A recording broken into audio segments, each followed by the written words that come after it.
Students, हम discuss करेंगे important news के बारे में और उससे रिलेटेड जो इन्फॉर्मेशन है हमारे यूपीएससी के एग्जाम के पर्सपेक्टिव से इम्पोर्टेंट, उसको हम यहाँ पे डिस्कस करेंगे। First news is regarding the 9 जनवरी के बारे में है। स्टूडेंट्स, 9 जनवरी का जो डे है वो प्रवासी भारतीय दिवस के रूप में सेलिब्रेट किया जाता है गवर्नमेंट ऑफ इंडिया के द्वारा। आप देखिए कि 2003 के समय गवर्नमेंट के द्वारा जो प्रवासी भारतीय दिवस का जो सेलिब्रेशन है वो स्टार्ट किया गया था। उसका मेन मोटिव यही था कि इंडियन ओरिजिन के जो पर्सन्स है उनका जो कंट्रीब्यूशन है उसको यहाँ पे रिकॉग्नाइज किया जा सके। स्टूडेंट्स, अगर हम बात करें इस सेलिब्रेशन के ही दौरान में, आप देखिए कि जो प्रेसिडेंट ऑफ इंडिया है उनके द्वारा यहाँ पे बेसिकली जो प्रवासी भारतीय दिवस सम्मान अवार्ड्स है उनको भी दिया जाता है इंडियन ओरिजिन के जो पर्सन्स हैं उनके कॉन्ट्रीब्यूशन को यहाँ पे देखते हुए। स्टूडेंट्स, अगर हम इस सेलिब्रेशन के बारे में बात करें तो इनिशियल फेज के अंदर 2003 में जब इसको स्टार्ट किया गया था तो एनुअल बेसिस के ऊपर जो प्रवासी भारतीय दिवस का जो सेलिब्रेशन है वो आपको देखने के लिए मिलता है। 2015 के समय गवर्नमेंट के द्वारा अमेंड किया गया, इसको 2 ईयर के बेसिस पे सेलिब्रेशन है जिसको कि कैरी आउट किया जाता है।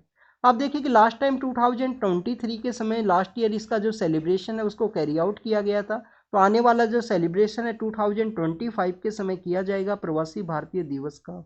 अगर हम नोडल मिनिस्ट्री के बारे में बात करें तो इनिशियल फेज के अंदर एक मिनिस्ट्री हुआ करती थी जिसको कि मिनिस्ट्री ऑफ ओवरसीज अफेयर्स के रूप से हम जानते हैं। बाद में इस मिनिस्ट्री को मर्ज कर दिया गया मिनिस्ट्री ऑफ एक्सटर्नल अफेयर्स के साथ में। तो आप देखिए कि मिनिस्ट्री ऑफ एक्सटर्नल अफेयर के साथ द्वारा जो इसका जो सेलिब्रेशन है उसको किया जाता है। 2016 के समय में इसका जो मर्ज है वो किया गया था गवर्नमेंट ऑफ इंडिया के द्वारा।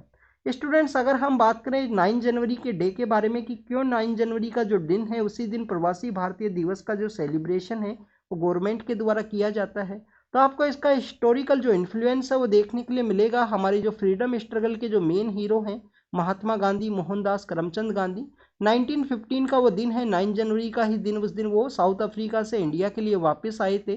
तो उनका जो कंट्रीब्यूशन है उसी को देखते हुए यहाँ पे 9 जनवरी के डे के दिन में जो प्रवासी भारतीय दिवस का जो सेलिब्रेशन है वो गवर्नमेंट के द्वारा किया जाता है। अगर हम एम के गांधी के बारे में रीड करें तो आपको यहाँ पे पता होना चाहिए कि 1893 के समय में दादा अब्दुल्ला का हेल्प करने के लिए वो वहाँ पे साउथ अफ्रीका के लिए गए थे। बट इंडियन ओरिजिन के पर्सन्स का जब कंडीशन उनके द्वारा वहाँ पे देखा गया तो काफ़ी सारा जो प्रोटेस्ट है वो कैरी आउट करेंगे। उनके द्वारा इंडिया के अंदर भी जो भी इंडियन फ्रीडम स्ट्रगल के अंदर जो जिन टूल्स को उनके द्वारा यूज किया गया था उन सभी टूल्स का जो प्रैक्टिस है मोहनदास करमचंद गांधी के द्वारा साउथ अफ्रीका के अंदर में कैरी आउट किया गया। आप देखिए कि उनके द्वारा इंडिया के अंदर जो डांडी मार्च है जिसके बारे में हम रीड करते हैं तो उनके द्वारा साउथ अफ्रीका के अंदर में ट्रांसवाल मार्च है वो निकाला गया था। उनके द्वारा वहाँ पे न्यूज़पेपर भी चलाया गया था जिसको कि हम इंडियन ओपिनियन के नाम से जानते हैं। इंडियन नटाल कांग्रेस है उसका इस्टेब्लिशमेंट उनके द्वारा किया गया साउथ अफ्रीका के अंदर ही। आप देखिए कि जो सिविल डिसोबिएंट मूवमेंट है, नॉन कोऑपरेशन मूवमेंट है, डांडी मार्च का जो मूवमेंट है, उन सभी मूवमेंट्स का जो प्रैक्टिस है, इवन जो हंगर स्ट्राइक है जो फास्ट उनके द्वारा कैरी आउट किया जाता था, तो सभी जो मूवमेंट्स का जो प्रैक्टिस है गांधी के द्वारा यहाँ पे साउथ अफ्रीका के अंदर किया गया था। तो काफ़ी बार ऐसा कहा जाता है कि मोहनदास को बेसिकली यहाँ पे महात्मा के रूप में कन्वर्ट करने के अंदर में साउथ अफ्रीका का एक इम्पोर्टेंट रोल है। आप देखिए कि उनको काफ़ी सारे जो अवार्ड्स हैं वो भी वहाँ पे दिए गए थे जिसके अंदर आपको एक बोर वॉर मेडल आपको देखने के लिए मिलता है। जुलू वॉर है उसके अंदर भी उनके द्वारा पार्टिसिपेट किया गया था। केसरे हिंद का जो अवार्ड है 1915 के समय ही उनको दिया गया था साउथ अफ्रीका के अंदर उनके जो कॉन्ट्रीब्यूशन है उनको देखते हुए। आपके लिए यहाँ पे होमवर्क ये है कि गांधी जी के द्वारा जो केसरी हिंद का जो अवार्ड है उसको कब वापस से रिटर्न किया गया था उसके बारे में आप कमेंट सेक्शन के अंदर बताना। क्या नॉन कोऑपरेशन मूवमेंट के समय किया गया है? जलियांवाला बाग का जो मैस्करे इंसिडेंट हुआ था उसके बाद में गांधी के द्वारा जो केसरी हिंद का जो अवार्ड है उसको रिटर्न किया गया। स्टूडेंट्स, आपको यहाँ पे जानकारी ये भी होनी चाहिए कि गांधी जी जब 1893 के समय अफ्रीका में गए थे तो एक समय वो इंडिया के लिए वापस आते हैं और 1901 का जो समय है, जो कांग्रेस का जो सेशन 1901 के समय हुआ था, तो फर्स्ट टाइम गांधी जी वहाँ पे कांग्रेस के प्लेटफॉर्म के ऊपर में इमर्ज होते हैं।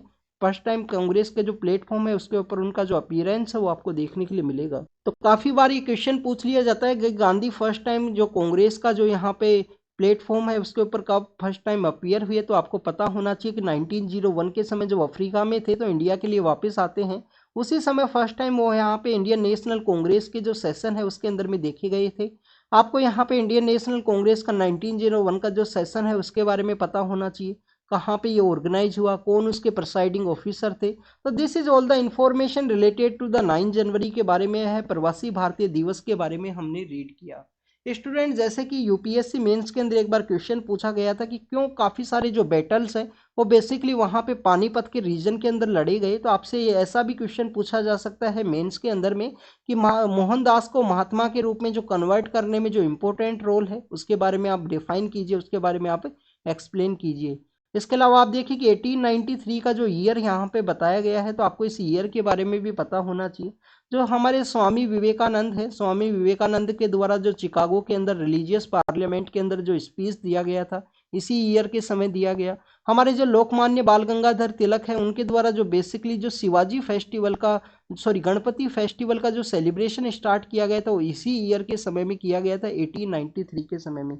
एक बार हमारे जो इंडियन प्राइम मिनिस्टर हैं उनके द्वारा एक स्पीच के अंदर में बेसिकली इस ईयर का जो कंट्रीब्यूशन है उसके बारे में उन्होंने एक्सप्लेन किया था कि काफ़ी कुछ जो हिस्टोरिकल इन्फ्लुएंस है वो आपको 1893 से रिलेटेड देखने के लिए मिलेगा, जिसके अंदर उन्होंने अरविंदो घोष के रिलेटेड भी बताया था।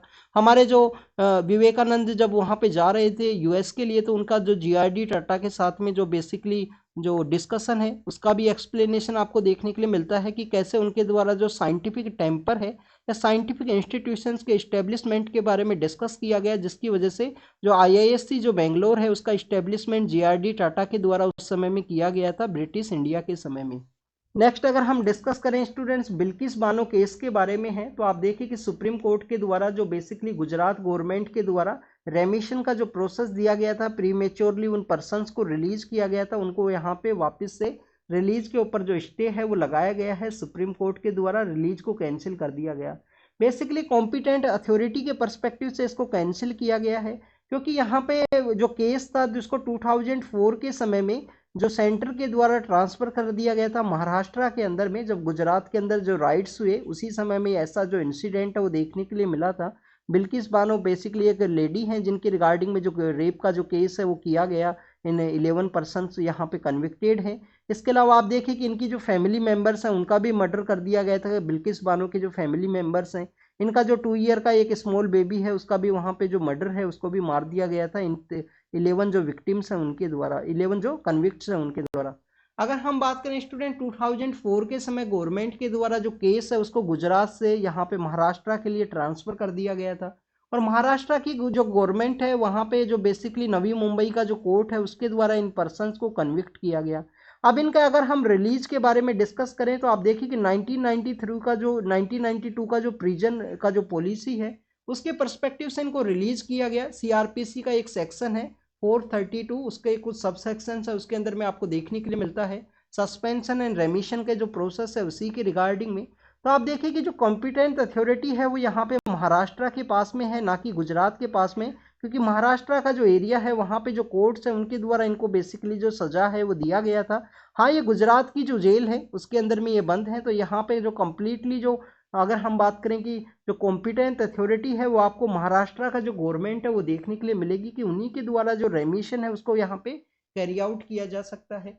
1992 का ये जो प्रिजन का जो पॉलिसी है उसके बारे में भी आपको पता होना चाहिए कि काफ़ी सारे स्टेट्स के अंदर में इसके रिगार्डिंग में जो डिबेट्स है वो देखने के लिए मिलती हैं कि किसी पर्सन्स के द्वारा इस तरीके का जो हीनियस क्राइम है वो किया गया है, क्राइम अगेंस्ट द वुमेन, और उनको इस तरीके से जो प्रीमेच्योरली वे में रिलीज करना अपने पॉलिटिकल मोटिव के रिगार्डिंग में, वो काफ़ी ज़्यादा एक जो गलत डिसीजन है वो सेट किया जाएगा सोसाइटी के अंदर में। तो उसी के रिगार्डिंग में जो सुप्रीम कोर्ट के अंदर में जो जस्टिस हैं, जस्टिस नागरत्ना, उसके द्वारा भी इनको कंडेम किया गया है। इस तरीके से जो डिसीजन लिया गया प्रीमेच्योरली वे में इनको रिलीज किया गया। जस्टिस नागरत्ना के बारे में अगर हम डिस्कस करें तो आप देखिए कि आने वाले समय में हो सकता है अगर इनका कोई भी सीनियरिटी के अंदर में कोई जज नहीं आता है तो 2026 के समय में इंडिया की first women chief justice of India का जो पोस्ट है इनके द्वारा ही बेसिकली सर्व किया जाएगा, कि first women chief justice of India का जो पोस्ट है जस्टिस नागरत्ना के द्वारा ही कैरी आउट किया जाएगा। स्टूडेंट्स, आपको यहाँ पे बेसिकली इस केस के बारे में हम डिस्कस करते हैं। तो आप देखिए कि जो पर्सनल लिबर्टी जो gain through the breach of the law के थ्रू उनको यहाँ पे प्रोटेक्ट है वो नहीं किया जा सकता है। जस्टिस नागरत्ना के द्वारा अपना जो जजमेंट है उसके अंदर में कहा गया, आर्टिकल 142 का भी इनके द्वारा यूज किया गया है इस जजमेंट के अंदर में। तो बेसिक जो इन्फॉर्मेशन है उसके बारे में आपको पता होना चाहिए। आपको स्टूडेंट्स यहाँ पे जो रूल ऑफ लॉ है उसके जो बेसिक प्रोविजन है, जिसको कि हम प्रोफेसर जो डाइसी का जो कॉन्सेप्ट है जो रूल ऑफ लॉ का, उसके अंदर हम रीड करते हैं कि लॉ का यहाँ पे जो सुप्रीमेसी ऑफ लॉ है वो आपको देखने के लिए मिलेगा। इक्वलिटी बिफोर द लॉ का एक कॉन्सेप्ट है वो देखने के लिए मिलेगा, और प्रीडोमिनेंस ऑफ द लीगल जो स्पिरिट है उसके बारे में मेंशन किया गया है रूल ऑफ लॉ जो प्रोफेसर डाइसी का जो थ्योरी है उसी के पर्सपेक्टिव से। लक्ष्मीकांत के अंदर में आप यहाँ पे फंडामेंटल राइट्स का जो चैप्टर है उसको रीड करना, उसके अंदर में बताया गया है प्रोफेसर डाइसी का जो रूल ऑफ लॉ का जो थ्योरी है उसी के पर्सपेक्टिव से कि nobody above the law, nobody condemn the law, कि हर कोई इक्वल है यहाँ पे लॉ के पर्सपेक्टिव से। और ऐसे पर्सन जिनके द्वारा लॉ को ब्रीच किए करने के साथ ही जो पर्सनल लिबर्टी है उसको गेन किया जाए, तो उन लोगों को यहाँ पे जो लॉ के द्वारा जो प्रोटेक्ट है वो नहीं किया जा सकता है। जस्टिस नागरत्ना के द्वारा अपने जजमेंट के अंदर में कहा गया। यहाँ पे हमारे जो चीफ जस्टिस ऑफ इंडिया है, women chief justice of India है, उसके बारे में हम रीड कर रहे हैं। तो आप देखें कि नागरत्ना मैम हो सकता है कि आने वाले समय में हमारी जो first women chief justice of India है वो बने, अगर सीनियरिटी के रूप में किसी भी जज के द्वारा इनको रिप्लेस नहीं किया जाता है। तो आपको यहाँ पे जो बेसिक इन्फॉर्मेशन के बारे में पता होनी चाहिए। हमारा जो सुप्रीम कोर्ट है उसके अंदर में फर्स्ट जज कौन है, तो फर्स्ट वुमेन जज कौन है सुप्रीम कोर्ट के अंदर में, आपको पता होना चाहिए कि जो फातिमा बीबी है वो फर्स्ट वुमेन जज थी सुप्रीम कोर्ट के अंदर में। रिसेंटली उनका डेथ हुआ है, उस न्यूज़ को भी हमने डिस्कस किया था कुछ ही दिन पहले न्यूज़पेपर के अंदर में। और आपको यहाँ पे पता होना चाहिए कि हाई कोर्ट के अंदर में फर्स्ट वुमेन जज है वो कौन है, लीला सेठ जो है, जो फर्स्ट वुमेन जज है हाई कोर्ट के अंदर, दिल्ली हाई कोर्ट के अंदर में उनके द्वारा सर्व किया गया था।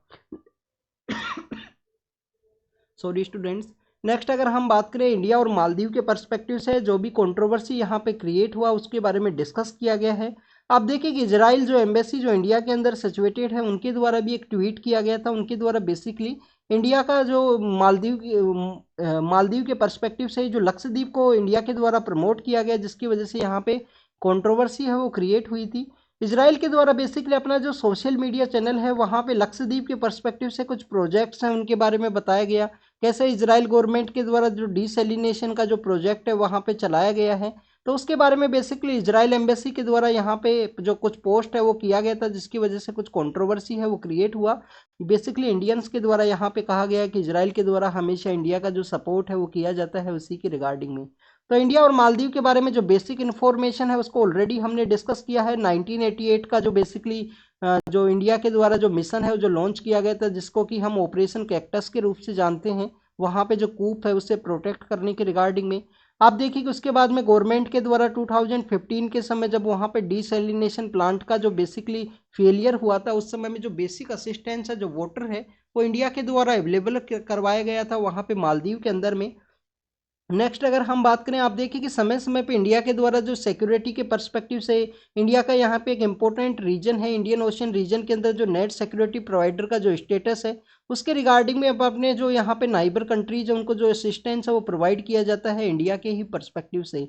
क्या यहाँ पे जो मालदीव है वो इंडियन रोशियन रिम एसोसिएशन का मेंबर है या नहीं है, इसके बारे में आप कमेंट सेक्शन के अंदर बताना। इंडियन ओशियन रिम एसोसिएशन जो कि बेसिकली यहाँ पे साउथ अफ्रीका के एक जो पॉलिटिकल लीडर हैं नेल्सन मंडेला जब इंडिया के लिए विजिट के अंदर आए थे तो इंडियन ओशियन रिम एसोसिएशन के बारे में डिस्कस किया गया था।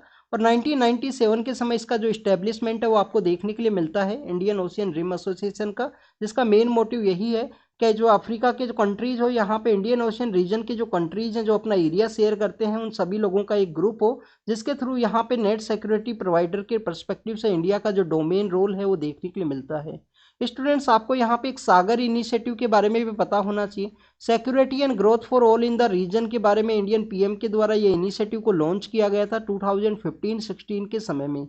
इंडिया मालदीव का कंट्रोवर्सी के बारे में ऑलरेडी हमने कल इसके बारे में रीड किया था। Next is regarding the DGCA के बारे में है। आप देखिए कि डीजीसीए के द्वारा जितने भी जो एविएशन सेक्टर के अंदर में कोई भी मिस्टेक ना हो, एथिकल प्रैक्टिस को कैरी आउट किया जा सके। कल का जो एडिटोरियल है उसके अंदर भी हमने इसको रीड किया था कि वहाँ पे काफ़ी सारे जो एथिकल मिस प्रैक्टिस है वो देखने के लिए मिली हैं एविएशन सेक्टर के अंदर में। तो इसी वजह से डीजीसीए के द्वारा जो ड्यूटी के जो नॉर्म्स है उनको यहाँ पे रिवाइज किया गया है पायलट्स के पर्सपेक्टिव से। यहाँ पे जो बेसिकली एक स्लीप का जो टाइम पीरियड है, जो स्लीप साइकिल है, उसके बारे में भी डिफाइन किया गया है कि 12 का जो मिडनाइट है उससे मॉर्निंग 5 तक या मॉर्निंग 6 तक का जो समय है उस तक काफ़ी कम फ्लाइट है वो होनी चाहिए, जिसकी वजह से यहाँ पे जो पायलट्स है उनका जो स्लीप साइकिल है उसके अंदर जो डिस्टरबेंस है वो क्रिएट ना हो, लेस उनको जो फ्लाइट है वो दी जाए, जिससे कि वो यहाँ पे बेटर वे में फ्लाइट के अंदर में जो मैनेज है उसको कैरी आउट कर सकें। अगर हम बात करें नेक्स्ट न्यूज़ के बारे में, तो कर्नाटका के पर्सपेक्टिव से कर्नाटक के हाई कोर्ट के द्वारा जो माइनिंग का जो एक्टिविटी है उनको बैन किया गया है।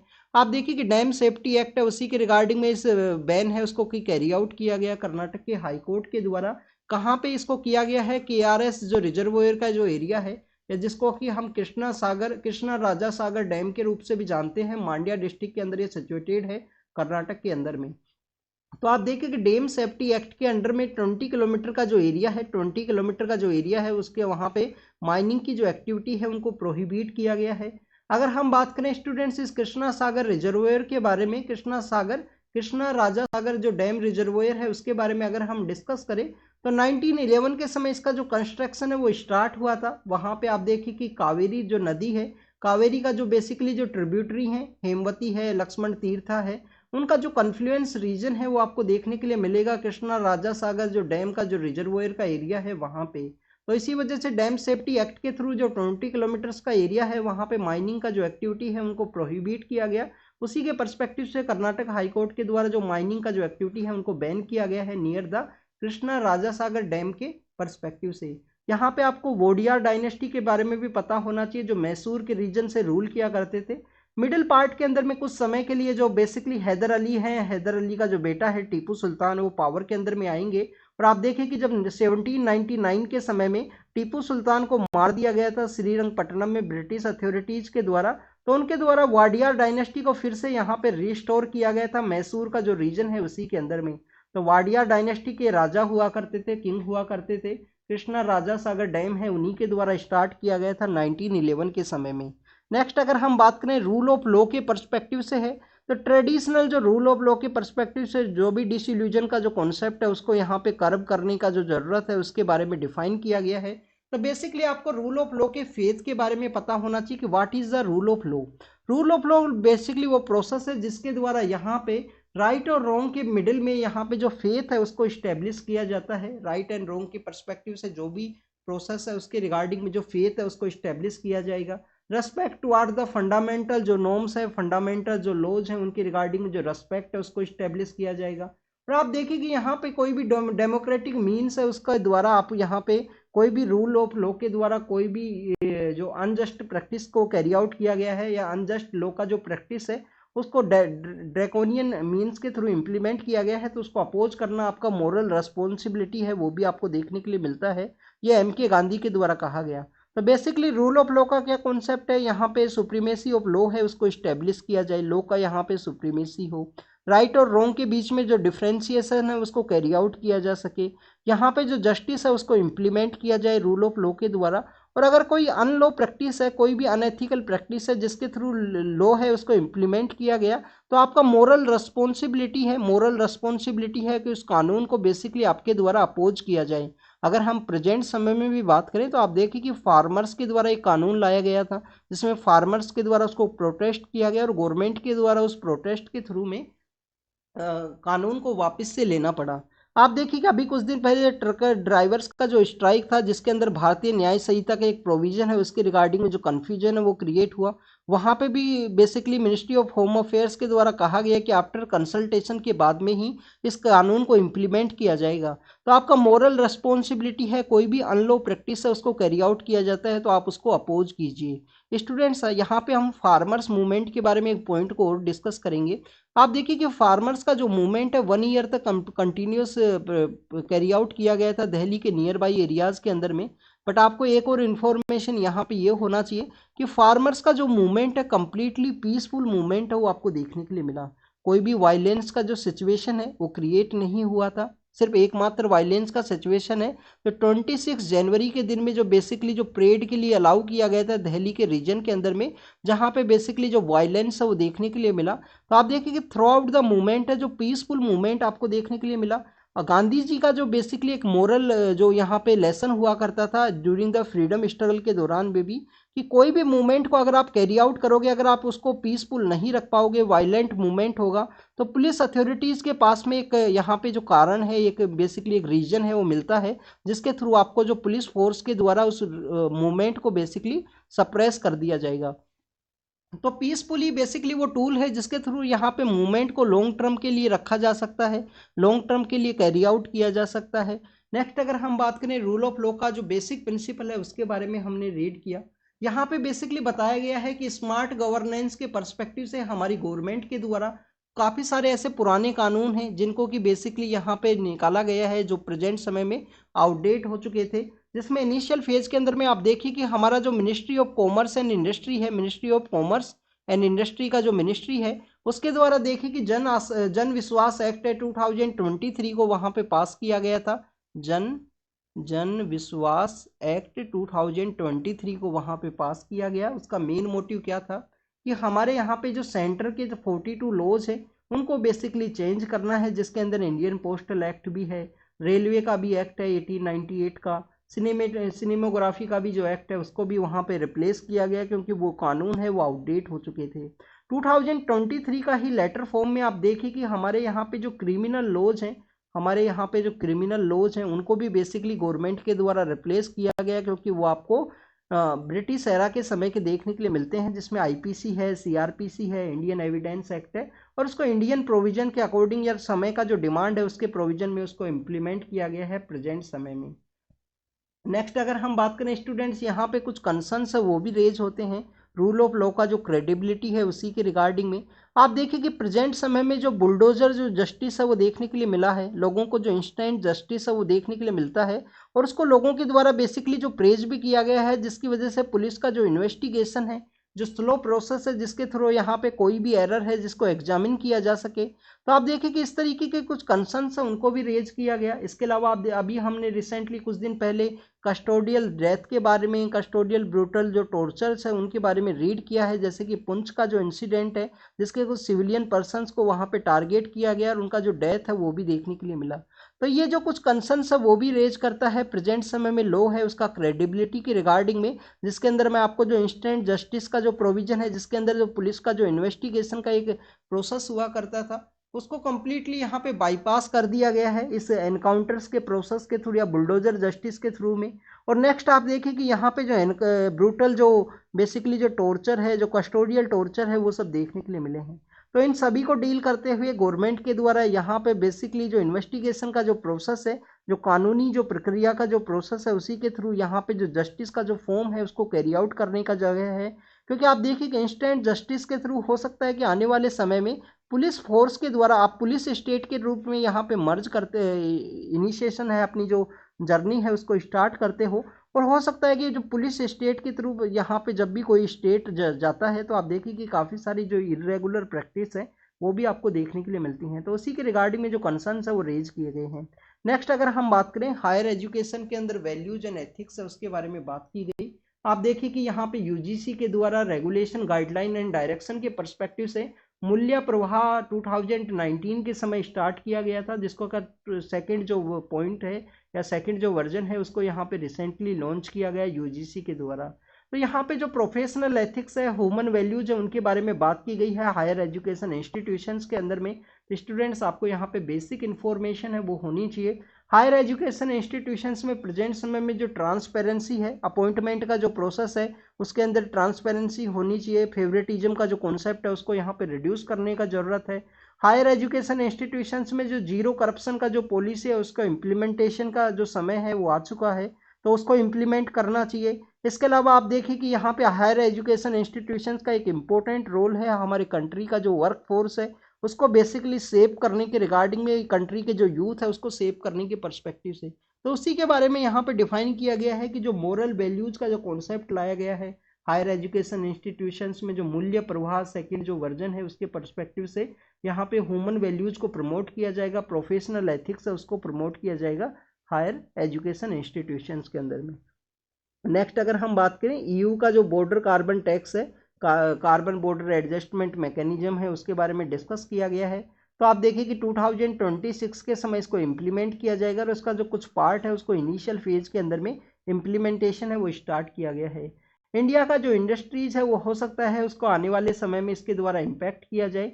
ईयू का मेन मोटिव यही है कि आने वाले समय में 2030 तक यहाँ पे 50% जो एमिशन है उसको रिड्यूस करना है। एक एमिशन ट्रेडिंग सिस्टम है वो आपको देखने के लिए मिलेगा ईयू के पर्सपेक्टिव से। और आप देखिए कि इंडिया के द्वारा कंसर्न्स है वो रेज किए गए हैं। कुछ इंडस्ट्रीज के द्वारा अपने आप को अमेंड भी किया गया है कि आने वाले समय में यूरोपियन यूनियन के साथ में जो ट्रेडिंग है वो उसको कैरी आउट किया जा सके, जिससे कि एमिशन को हमें कंट्रोल करने का जरूरत है। आने वाले समय में हमारा जो ट्रेड है उसको ये इफेक्ट करेगा। बेसिकली ये टारगेट क्या है, कार्बन बॉर्डर टैक्स क्या है कि ऐसी कुछ एंटिटीज, ऐसी कोई गुड्स जिनके द्वारा, जिनके प्रोडक्शन के अंदर में एमिशन जो है आपको काफ़ी हायर देखने के लिए मिलेगा, तो उसको बेसिकली यहाँ पे जो ट्रेड है वो नहीं कैरी आउट किया जाएगा ईयू के द्वारा। और आप देखिएगा एमिशन जहाँ पे हायर होगा उसके ऊपर जो टैक्सेशन है वो मोर हायर यहाँ पे इम्पोज किया जाएगा, जिससे कि मार्केट के अंदर उसका वैल्यू हाई होगा, लोगों के द्वारा परचेज नहीं किया जाएगा। तो इसी वजह से बेसिकली जो ईयू के द्वारा इसको लाया गया है। बट आप देखिए कि जो पेरिस एग्रीमेंट है COP21 के अंडर में, जिसके अंदर कॉमन बट डिफरेंस रिस्पॉन्सिबिलिटी के बारे में डिस्कस किया गया था, तो उसके वायलेशन के रूप में इंडिया के द्वारा इसका अपोज भी किया गया है कि इनिशियल फेज के अंदर कुछ समय देने के बारे में बात की गई थी कि हमारी जो आने वाली कुछ डेवलपिंग कंट्रीज हैं उनको समय देने का जरूरत है, उनके द्वारा उस तरीके का जो एमिशन है वो नहीं किया गया है, उस तरीके का जो इंडस्ट्रियल डेवलपमेंट है वो नहीं है। ईयू, इसके अलावा वेस्टर्न जो पावर्स हैं उनके पास ऑलरेडी जो डेवलप हो चुके हैं और इस तरीके से प्रेजेंट समय में उनके पास टेक्नोलॉजी भी है कि रिन्यूएबल एनर्जी के परस्पेक्टिव से जो कई भी इक्विपमेंट्स हैं उनको वो इम्पोज कर सकते हैं। तो आप देखिए कि गवर्नमेंट ऑफ इंडिया के द्वारा इसको अपोज भी किया गया और 2027 है जिसको कि बेसिकली बेस ईयर है वो बताया गया है कि इसको यहाँ पे 1 ईयर का जो एक्सटेंशन है वो दिया गया है अभी प्रेजेंट समय में, कि 1 ईयर लेटर फॉर्म के अंदर इसका जो इम्प्लीमेंटेशन है उसको किया जाएगा। नेक्स्ट अगर हम बात करें जीआई टैक्स के बारे में है, अभी आप देखिए कि कुछ जीआई टैक्स हैं वो दिए गए हैं गवर्नमेंट ऑफ इंडिया के द्वारा, तो उसी के बारे में यहाँ पे डिस्कस किया गया है। आप देखिए कि प्रेजेंट समय में 34 ऐसी कैटेगरीज हैं जिनकी रिगार्डिंग में जो जीआई टैक्स हैं वो दिए जाते हैं गवर्नमेंट ऑफ इंडिया के द्वारा। किसी भी जोग्राफिकल रीजन के अंदर अगर जीआई टैग है उनको दिया जाता है तो उस एरिया के अंदर में जो बेसिकली जो प्रोडक्शन है उसके बारे में आप बताते हैं।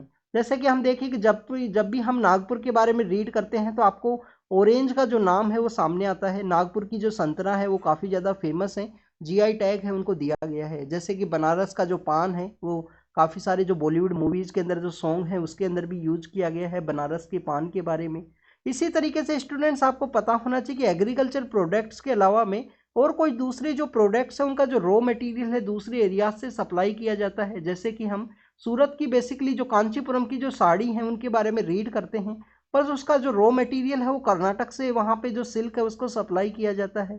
हम और भी डिफरेंट एरियाज़ के बारे में रीड करते हैं, जैसे कि हम बनारस की जो पान है उसके बारे में रीड किया कि उसको जीआई टैग है, उसका बेसिकली जो स्टेटस है वो दिया गया है। बनारस का जो पान है, बनारस के पान को जीआई टैग दिया गया है। पर पान के रिगार्डिंग में जो बेसिकली लीव्स को जो यूज किया जाता है, जो पत्तियां जो यूज होती हैं वो बिहार वेस्ट बंगाल से आपको देखने के लिए मिलती हैं। तो उसी के पर्सपेक्टिव से यहाँ पे बताया गया है कि यहाँ इंडिया के अंदर में जो जीआई टैग है वो दूसरे एरियाज़ के अंदर उनका जो रॉ मटेरियल है वो सप्लाई किया जाता है, बट उस एरिया के अंदर में, उस जोग्राफिकल रीजन के अंदर उसका जो डेवलपमेंट होने की वजह से जो जीआई टैग है उन प्लेसेस को दिया जाता है।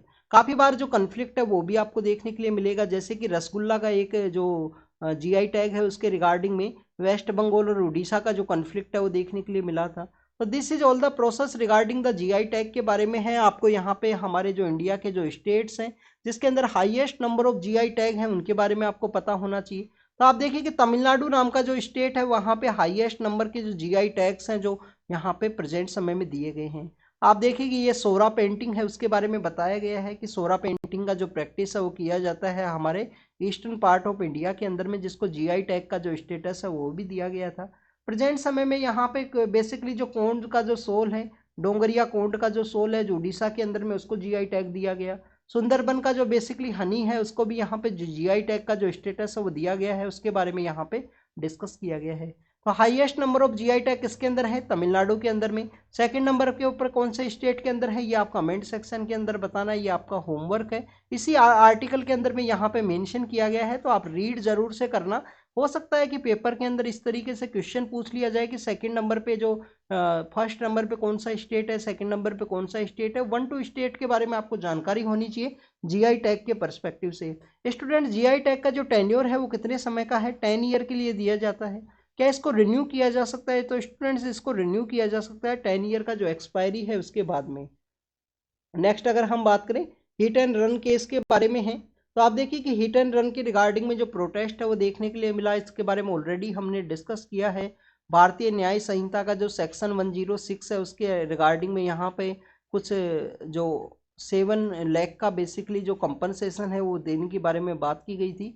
ड्राइवर्स के द्वारा इसको प्रोटेस्ट किया गया कि यहाँ पे अगर इनके द्वारा कोई भी हिट एंड रन का जो केस है वो होता है तो उनको इस तरीके से जो फाइन है वो भी पे करना होगा। जेल के अंदर जो टर्म्स है उनके बारे में भी डिफाइन किया गया है। तो उनके द्वारा बताया गया कि इंडिया का पब्लिक इस तरीके से प्रेजेंट समय में सेंसिटिव नहीं है कि किसी हिट एंड रन के केस के अंदर में उनको बेसिकली जो पनिश है वो ना किया जाए। आप देखिए कि उनका जो प्रोटेस्ट है वो देखने के लिए मिला फाइन के रिगार्डिंग में, तो उसी के बारे में इसमें डिस्कस किया है। ऑलरेडी इस टॉपिक के बारे में ऑलरेडी हमने काफ़ी बार डिस्कस किया है, तो इस वजह से इसको रीड नहीं करेंगे। Next regarding the criminal laws के बारे में है। पीएम सर के द्वारा कहा गया है डीजीपी एंड आईजीज का जो मीटिंग है उसके दौरान में कि क्रिमिनल लॉज को यूटीज के अंदर में ईयर के एंड तक आप यहाँ पे इम्प्लीमेंट कीजिए। आप देखिए कि यहाँ पे पुलिस जो एजेंसीज हैं उनको बेसिकली जो वीडियो का जो एविडेंस है उसके बारे में भी बताया गया है कि जब भी क्राइम हो उसी का जो वीडियो है वो बनाना चाहिए। बट इसमें जो 2 GB का जो बेसिकली उनको जो स्टोरेज है वो दिया जाता है फ़ोन के अंदर में, जो 15 to 20 मिनट का वीडियो रिकॉर्डिंग है उसी समय में वो जो मेमोरी है वो फुल होने की वजह से उसके बारे में भी यहाँ पे बताया गया। डाटा का जो थेफ्ट है उसके बारे में डिस्कस किया गया है कि आने वाले समय में जो डाटा है उसका यहाँ पे जो चोरी है वो देखने के लिए मिल सकती है। तो उन्हीं सब जो फेशियल रिकॉग्निशन जो टेक्निक्स है उन सभी के बारे में डिस्कस किया गया है इस न्यूज़ के अंदर में। ऑलरेडी इन टॉपिक्स के बारे में हमने डिस्कस किया है। क्राइम एंड क्रिमिनल जो ट्रैकिंग नेटवर्क सिस्टम है उन सभी के अंदर जो इम्प्लीमेंटेशन है वो कैरी आउट किया जाएगा। पुलिस फोर्सेज को बेसिकली ट्रेनिंग का भी ज़रूरत होगा। इन क्रिमिनल लॉज का जो इम्प्लीमेंटेशन है उसी के रिगार्डिंग में, तो आप देखिए कि ईयर एंड तक इसको यहाँ पे ट्रायल बेसिस के ऊपर अहमदाबाद के अंदर में इम्प्लीमेंट किया जाएगा। यूटीज़ के अंदर भी इसका जो इम्प्लीमेंटेशन है उसको कैरी आउट किया जाएगा। नेक्स्ट अगर हम बात करें स्टूडेंट्स, यहाँ पे कुकीज़ एंड जोमीज़ नाम का जो बेसिकली जो ट्राइबल ग्रुप है उनको एसटी का जो लिस्ट है उससे रिमूव करने के बारे में डिस्कस किया गया है। और आपको यहाँ पे पता होना चाहिए SC ST का जो शेड्यूल ट्राइब का जो लिस्ट है उसके अंदर में किसी भी यहाँ पे ट्राइबल कम्युनिटी को अगर शामिल किया जाता है तो उसका जो बेसिकली जो ओरिजिनल स्टेट है उसके द्वारा इसको शामिल किया जाता है उसका ओरिजिन के रिगार्डिंग में। तो यहाँ पे कहा गया है कि मणिपुर के अंदर इनका ओरिजिन नहीं है, इन ट्राइब्स का दूसरे स्टेट्स के अंदर में है, तो वहाँ आने वाले समय में इनको जो ST की लिस्ट है उससे यहाँ पे डिलिस्ट है वो किया जा सकता है। नेक्स्ट अगर हम बात करें स्टूडेंट CRPF का, देखिए बैंड के बारे में डिफाइन किया गया है यहाँ पे। जो 26 रिपब्लिक डे का जो परेड है उसका सेलिब्रेशन के ही प्रिपरेशन के ही दौरान में, तो CRPF के बारे में आपको पता होना चाहिए कि इसको क्राउन रिप्रेजेंटेटिंग फोर्स के रूप से जाना जाता था। प्रेजेंट समय में इंडिया का जो सेंट्रल पार्ट है जहाँ पे रेड कॉरिडोर है, या आप देखिए कि जो नक्सलाइट का जो प्रॉब्लम है उस सेंट्रल पार्ट की रिगार्डिंग में काफ़ी एक इम्पोर्टेंट फोर्स है CRPF। उसके द्वारा बेसिकली हमारे रेड कॉरिडोर के अंदर में जो प्रोटेक्शन है जो सर्विलेंस है उसको कैरी आउट किया जाता है। तो DRDO के द्वारा जो काउंटर ड्रोन सिस्टम है जिसको डेवलप किया गया उसका जो टेक्नोलॉजी है वो प्राइवेट फर्म्स को दे दिया गया है जिससे कि इसका मास लेवल के ऊपर जो प्रोडक्शन है उसको की कैरी आउट किया जा सके। आप देखिए कि ड्रोन के जो अटैक हैं वो इंक्रीज हुए हैं, समय समय पे ड्रोन के जो अटैक्स हैं वो इंक्रीज हुए हैं। उसी के रिगार्डिंग में DRDO के द्वारा इस ड्रोन को जो काउंटर करने के रिगार्डिंग में जो टेक्नोलॉजी है जो सिस्टम है उसका टेक्नोलॉजी यहाँ पे प्राइवेट फर्म्स को दिया गया है जिससे कि आने वाले समय में मास लेवल के ऊपर इसका प्रोडक्शन हो और जो ड्रोन का जो मिसयूज है वो ना किया जा सके। Next is regarding the PM sir के बारे में है। उनके द्वारा जो बेसिकली एक गवर्नमेंट का जितनी भी बेनिफिशरी स्कीम्स है उसके रिगार्डिंग में एक यात्रा है वो निकाला गया था जिसको कि हम विकसित भारत यात्रा के रूप से जानते हैं।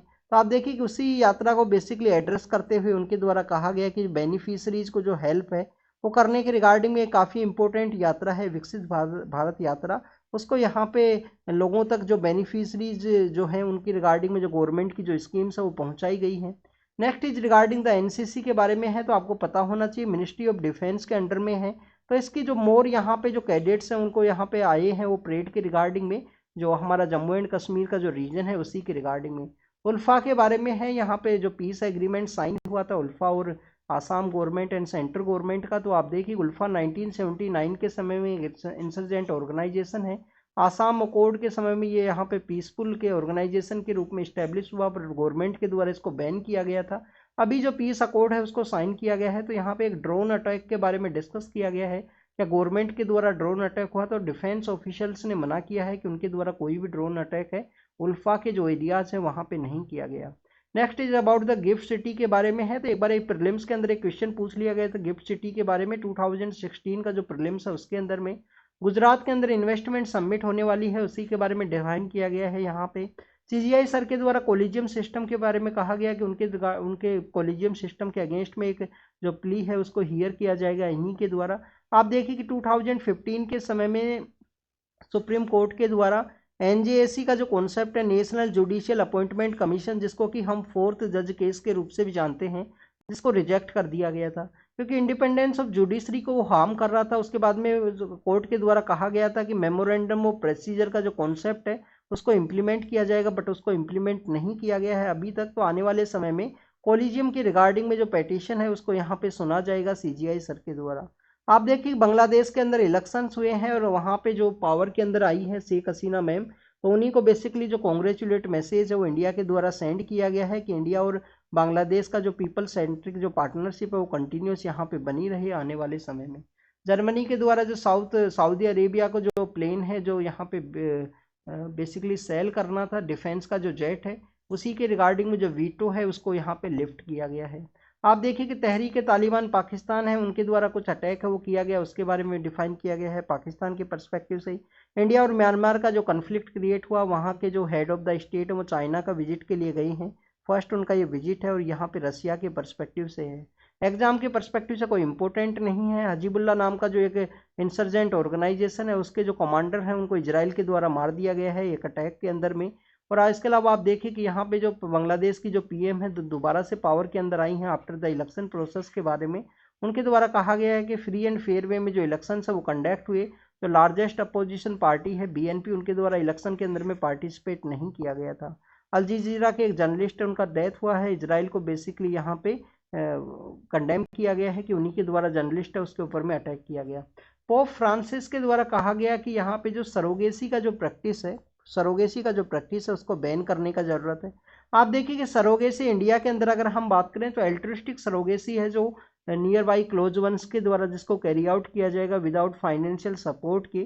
तो एल्ट्रिस्टिक सरोगेसी इंडिया के अंदर अलाउ है। कॉमर्शियल सरोगेसी को इंडियन गवर्नमेंट के द्वारा 2016 के समय में बैन कर दिया गया था कॉमर्शियल सरोगेसी को। नेक्स्ट अगर हम बात करें फ्रांस के अंदर भी आने वाले समय में जो इलेक्शंस है वो होने वाले हैं।